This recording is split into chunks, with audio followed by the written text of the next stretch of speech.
avec plaisir.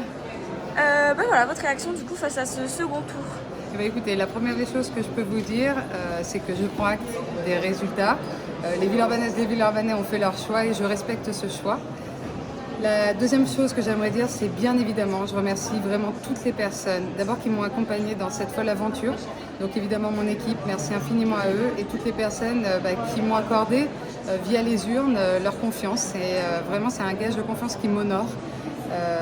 La troisième chose que je peux dire, c'est qu'on n'a pas du tout à rougir de ce résultat, parce qu'honnêtement, je pense que c'est un résultat assez incroyable dans une ville de gauche, avec un adversaire qui était quand même le gendre de Mélenchon, donc une personnalité, avec un mouvement, la NUPES, qui rassemble quand même 4 partis politiques. Et je crois qu'effectivement, un écart uniquement de 10 points, c'est un score qui est incroyable. La dernière chose que j'aimerais vous dire, c'est en réalité à Gabriel Amar.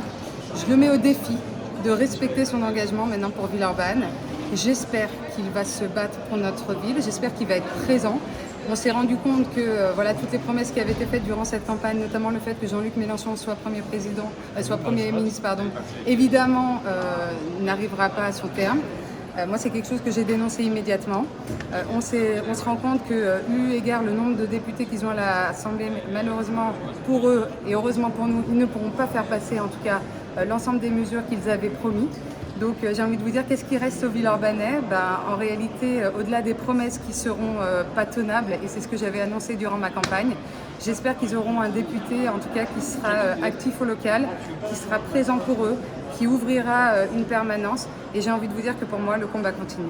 Et moi, si c'est surtout pour la montée du coup des extrêmes, quel est votre ressenti par rapport à ça? Il me semble que j'ai entendu. Vous savez, moi je l'ai dit dès le départ, Villeurbanne c'est une ville qui rassemble, c'est pas du tout une ville qui divise. Je suis assez surprise déjà par le résultat de l'extrême gauche parce qu'on a tendance à focaliser sur l'extrême droite.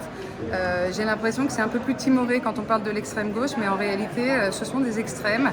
Et je trouve qu'aujourd'hui le score de l'extrême gauche, avec un candidat qui était parachuté, avec un candidat qui connaissait absolument pas notre ville, c'est un résultat qui est assez étonnant pour moi en tout cas, parce que pour moi vraiment Villeurbanne, je vous dis, c'est une ville de rassemblement, c'est pas une ville de division.